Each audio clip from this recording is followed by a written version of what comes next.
मंगलमूर्ति सतगुरु मिलव सर्वाधार। मंगलमय मंगल करण बिनऊ बारंबार। ज्ञान उदधियरु ज्ञान घन सतगुरु शंकर रूप। नमो नमो बहुबारहि सकल सुपूजन भूप। धान्य धान्य सतगुरु सुखद महिमा कही न जाय। जो कुछ कहूँ तुम्हारी कृपा मोते कछु न बसाय। सर्वप्रथम मैं परमाराध्य संत सद्गुरु महाराज के पवित्र युगल चरण में प्रणाम करता हूँ। तत्पश्चात उनके पवित्र हृदय महर्षि सहस्रमुनि महाराज के पवित्र युगल चरण में प्रणाम करता हूँ। तत्पश्चात संत मत के प्रधान आचार्य ब्रह्म ऋषि श्री चतुरानंद जी महाराज के पवित्र युगल चरण में प्रणाम करता हूँ। मंचासीन जो तीर्थों को भी पवित्र करने वाले संत समाज को मैं प्रणाम करता हूँ। ये संत मत के महासभा के जितने सदस्यगण यत्र से आए हुए सत्संग प्रिय महानुभाव तथा भक्तिमती माताएं सभी का मैं पदवंदन करता हूँ। पहले दिन हमको समय मिला था, बहुत आदमी हमको बोलने लगे अपनी भाषा में आप क्यों नहीं बोले। हमने कहा कि यहाँ कौन समझेगा, का फिर भी आपको बोलना चाहिए ताकि लोग समझ जाएं कि इस जाति के लोग भी सत्संगी बने हैं, साधु बने हैं। तो इसलिए मैं अपनी मातृभाषा में एक भजन गाता हूँ। गुरु के ब्रह्मा गुरु के विष्णु गुरु बाबा के सदा शिविकान। गुरु के ब्रह्मा गुरु के विष्णु गुरु बाबा के सदा शिविकान। पेने लोक रहे गुरु कौन लटू द कह बानु को दिव्य ज्ञान उपदेह से मौलागिन चांदो बाबा गे साधु रूप तह से टेरा कान। पेने लोक रहे गुरु कौन लटू द कह बानु को दिव्य ज्ञान उपदेह से मौलागिन चांदो बाबा के साधु रूप तह से टेरा कान। वही बात है, गुरु ही ब्रह्मा गुरु ही विष्णु गुरु ही सदाशिव है। तीनों लोकों में गुरु से बढ़कर कोई नहीं है। ये दिव्य ज्ञान उपदेश देने के लिए वो परमपिता परमात्मा ही साधु के रूप में प्रकट हुए हैं। बोलिए प्रेम से श्री सद्गुरु महाराज की जय। बहुत ऐसे लोग कहते हैं कि संत मंत के अनुयायी जो हैं भगवान को नहीं मानते हैं, गुरु को मानते हैं।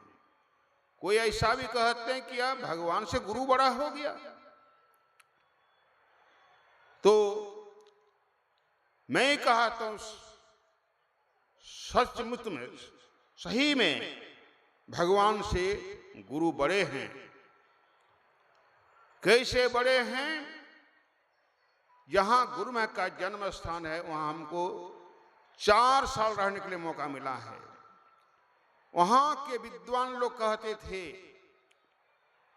त्रेता युग में वह परमात्मा राम रूप में अवतार लिए। शरीर का काला था, नाम हो गया राम। लोगों ने कहा जैसा शरीर वैसा नाम नहीं हुआ। इस बात को पूर्ति के लिए द्वापर युग में फिर अवतार लिए, तो शरीर से काला था, नाम हो गया कृष्ण। लोगों ने कहा जैसा शरीर वैसा नाम तो हुआ, लेकिन वैसा गांव में जन्म नहीं हुआ। तो इस बात को पूर्ति के लिए इस कलियुग में वैसा गांव में जन्म लिया है खुक्सी श्याम। खुक्सी श्याम का वहां के विद्वान लोग व्याख्या करते हैं, धान को उपमा दें। धान के भीतर में चावल है और चावल के ऊपर में छिलका है। जब छिलका को छुड़ा लेते हैं उसको कहते हैं खुक्सी, वह दक्षिण में है। चावल के ऊपर क्या रह गया? कालिक रह गया, कोई उसको श्याम भी कहते हैं, तो वह उत्तर में है। और दोनों टोला के बीच में मझुआ ग्राम है। जब उसको चावल से लाली को हटा देते हैं तब पवित्र चावल मिलता है। इस तरह पवित्र ग्राम में ये गुरु महाराज का जन्म हुआ है। बोलिए प्रेम से श्री सद्गुरु महाराज की जय। फिर भी लोग कहते हैं तो फलना बाबू का लड़का है, तो मनुष्य से हुआ। हम कहते हैं आप मनुष्य मानते हैं इसको, तो कबीर साहब कहते हैं सदगुरु को मानुष जानते, ये नर कही है अंध, महादुखी संसार में आगे जम के फंद। इसको मनुष्य नहीं समझिए, ये इसको परम गुरु माने कहा गुरु को ईश्वर मानिए। ईश्वर कैसे हुआ ये? तो इन्होंने सदगुरु से युक्ति लेकर के ध्यान किया। हर एक पे आंख बंद करें और देखें क्या दिखाता है, अंधकार दिखाता है। इन्होंने ध्यान के द्वारा इस अंधकार को पार किया। पार कर क्या मिला? प्रकाश मंडल मिला। उस प्रकाश मंडल को पार किया तो शब्द मंडल में प्रवेश किया, और शब्द मंडल प्रवेश किया तो निशब्द मंडल में पहुंच गया। निशब्द मंडल परमात्मा का परम धाम है, और वहां जाके अपनी आत्मा का ज्ञान हुआ तो परमात्मा का भी ज्ञान हुआ। जैसे जल में जल मिल जाता उसी तरह आत्मा परमात्मा मिल गए। इसलिए परमात्मा सत है, ये पहचानने वाला ये सदगुरु कहलाते हैं। ऐसे सदगुरु के शिष्य हम लोग, ये स्वयं परमात्मा है। बोलिए प्रेम से श्री सदगुरु महाराज की जय। महोपनिषद में आया है विषय त्याग दुर्लभ है। कैसे बोलता है उसको? दुर्लभम विषय त्यागो दुर्लभम तत्व दर्शनम दुर्लभा सहावस्था सदगुरु करुणा बिना। जब तक सदगुरु की दया नहीं होगी, जब तक सदगुरु कृपा नहीं होगी, तब तक विषय त्याग दुर्लभ है, तत्व दर्शन दुर्लभ है, सहज समाधि लगाना दुर्लभ है। इसलिए ऐसे सदगुरु की आवश्यकता है। जिस दलदल में, जिस विषय रूपी दलदल में हम लोग फंसे हैं, इस दलदल से आपको कौन ऊपर उठाएंगे? हमारे गुरु ने कहा ईश्वर देव पितर परिजन सो हो तो नहीं उपकार। इसलिए गुरु महाराज कहते हैं या में ही हुआ गुरु से ही, और किसी से नहीं होगा। ऐसे सदगुरु से, ऐसे पहुंचे हुए सदगुरु से, ये विषय के दलदल से हम सभी को उठा सकते हैं और वो परमात्मा का तत्व रूप में दर्शन करा सकते हैं। आज सहज समाधि हम लोग लगा सकते हैं। बोलिए प्रेम से श्री सदगुरु महाराज की जय। मैं विशेष समय नहीं लूंगा, इतना कहकर मैं अपना वन का विराम लेता हूं। बोलिए प्रेम से श्री सदगुरु महाराज की जय। आप थे पूज्य स्वामी माधवानंद।